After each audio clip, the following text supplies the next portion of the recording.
প্রিয় দর্শক আসসালামু আলাইকুম। আশা করি আপনারা সবাই অনেক বেশি ভালো আছেন। আবারও হাজির হয়ে গেলাম আরেকটি আচারের রেসিপি নিয়ে। আজকে তৈরি করে দেখাবো জলপাইয়ের কুচি আচার। রান্না করার ঝামেলা ছাড়াই এই আচার তৈরি করে বছর জুড়ে সংরক্ষণ করে রেখে দিতে পারবেন।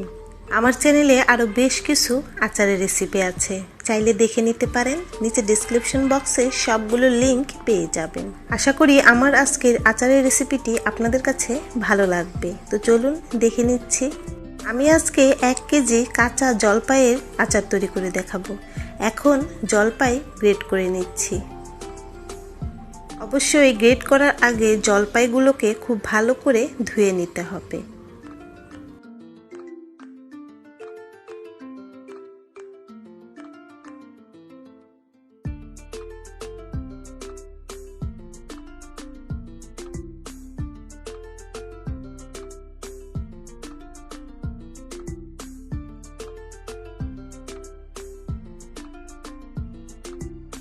সবগুলো জলপাই আমি কুচি করে নিয়েছি। এখন আমি আপনাদের মেপে দেখাচ্ছি।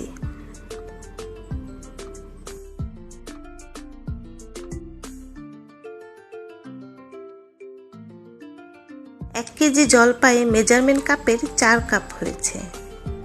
এখন আমি লবণ দিয়ে দিচ্ছি 1 টেবিল চামচ। তবে লবণের পরিমাণটা আপনারা সামান্য বাড়িয়ে কমিয়ে দিতে পারবেন। এখন হাত দিয়ে কচলে ভালো করে মেখে নিচ্ছি।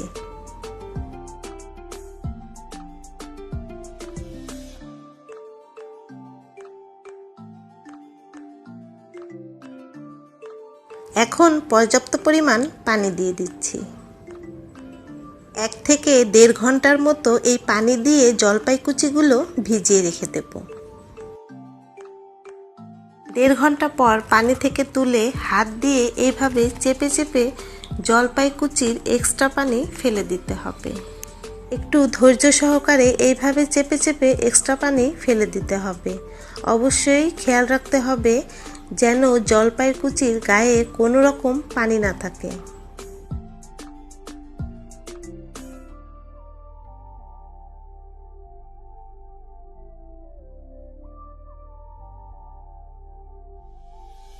সবগুলো জলপাই কুচির পানি ঝরিয়ে নিয়েছি আর একটি স্ট্রেনারের উপর এভাবে ছড়িয়ে দিয়েছি। দিয়ে দিচ্ছি সামান্য একটু লবণ আর সামান্য একটু হলুদের গুঁড়ো।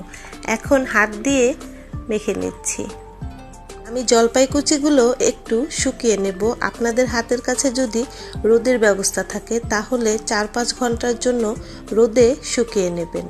আর যদি রোদের ব্যবস্থা না থাকে তাহলে চুলার নিচে দিয়েও শুকিয়ে নিতে পারবেন। আবার আপনারা চাইলে 5-6 ঘন্টার জন্য ফ্যানের বাতাসেও শুকিয়ে নিতে পারবেন। অবশ্যই জলপাই কুচিগুলো একটু শুকিয়ে নিতে হবে, এতে করে বছর জুড়ে আচার সংরক্ষণ করে রেখে দিতে পারবেন।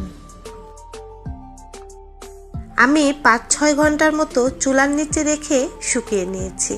দেখুন কতটা ঝরঝরে হয়েছে। যেহেতু এই আচার কোনো রকম রান্নার ঝামেলা নেই, তাই অবশ্যই হালকা একটু শুকিয়ে নিতে হবে। এখানে 4 টেবিল চামচ সরিষা আমি কিছুক্ষণ ভিজিয়ে রেখে খুব ভালো করে ধুয়ে নিয়েছি। আর এখানে 2 ধরনের সরিষা নিয়েছি, আপনারা দেখতেই পাচ্ছেন। এখন একটি ব্লেন্ডার জারে দিয়ে দিচ্ছি। আমি ব্লেন্ড করে নেব, আপনারা চাইলে পাটায়ও বেটে নিতে পারবেন। দিয়ে দিচ্ছি 7-8টি রসুনের কোয়া আমি ফালি করে নিয়েছি।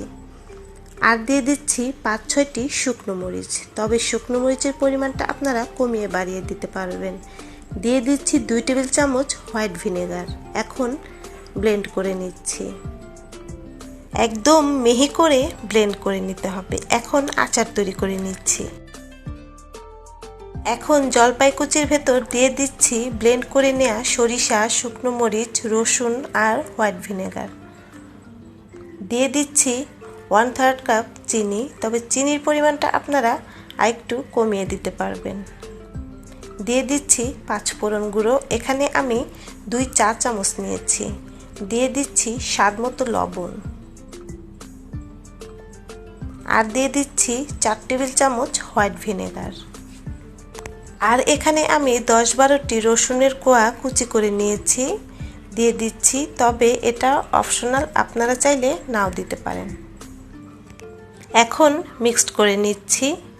এই পর্যায়ে আচারের ভেতর কোনোভাবেই হাত লাগানো যাবে না।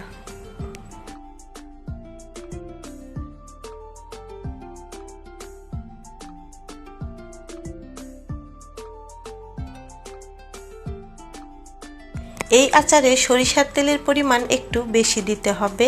আমি প্রথমে 1 কাপ সরিষার তেল দিচ্ছি, পরে আমি আরও হাফ কাপ সরিষার তেল দেব। আবারও মিক্সড করে দিচ্ছি। এই আচারটা এমনি এমনি খেতেও অনেক বেশি মজার, আবার আপনারা চাইলে সাদা ভাত, পোলাও, খিচুড়ি এবং ডালের সাথে খেতেও কিন্তু অনেক বেশি মজার। আমি আরও হাফ কাপ সরিষার তেল দিয়ে আবারও মিক্সড করে নিচ্ছি। অবশ্যই কাচের বয়মে আচার ভরে রেখে দিতে হবে। আপনাদের যদি রোদের ব্যবস্থা থাকে তাহলে মাঝে মাঝে একটু রোদে দিতে হবে, আর যদি রোদের ব্যবস্থা না থাকে সেক্ষেত্রে ফ্রিজের নর্মাল কোশনে রেখে দিতে পারবেন। প্রিয় দর্শক, আশা করি আমার আজকের আচারের রেসিপিটি আপনাদের কাছে ভালো লেগেছে। ভালো লাগলে আমার চ্যানেলটি সাবস্ক্রাইব করার অনুরোধ রইল। আর যারা আমার চ্যানেলটি সাবস্ক্রাইব করেছেন তাদেরকে অসংখ্য ধন্যবাদ। আর হ্যাঁ, ভিডিওতে একটি লাইক দিতে কিন্তু একদমই ভুলবেন না। সবাই অনেক অনেক বেশি ভালো থাকবেন। ইনশাল্লাহ আবারও ফিরে আসবো নতুন কোনো রেসিপি নিয়ে। আল্লাহ হাফেজ।